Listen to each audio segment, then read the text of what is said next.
Before the garden, before the tree, before man ever drew breath, there was silence.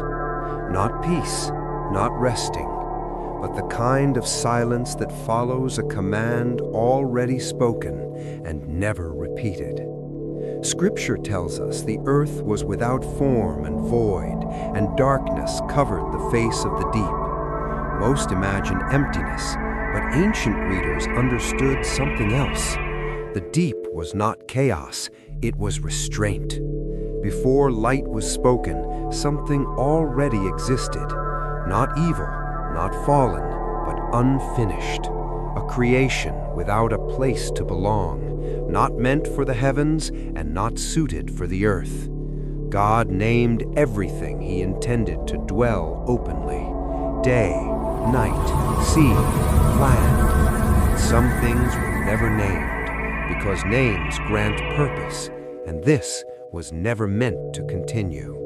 Before Eden was planted, something was removed from the world above and placed below. Not destroyed, sealed. No angel was sent to guard it, because nothing was meant to approach it ever again. It was a covering, a living boundary between humanity and what had been buried beneath. Beauty above, silence below. The garden did not protect man, it protected the world. When man was cast out, cherubim were stationed with flaming swords, not to keep man from paradise, but to ensure no one ever returned unprepared or descended too far. Scripture repeats one warning over and over: do not ascend too high, do not dig too deep. The Tower of Babel was not about height, it was about access. Knowledge awakens proximity, and some things respond when remembered. The flood was not only judgment, it was the restoration of boundaries. The waters returned to the deep, covering what should never surface again.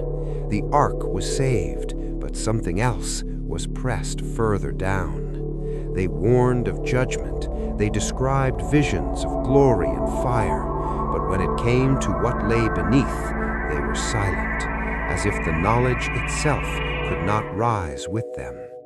The ancient world knew the sea was not just water, but containment, meaning what was sealed was never destroyed, only delayed. Not fallen, not redeemed, removed. And Scripture never tells us what it was, only that it was never meant to walk among us. Some doors were sealed, not because they were weak, but because they were never meant to be opened again.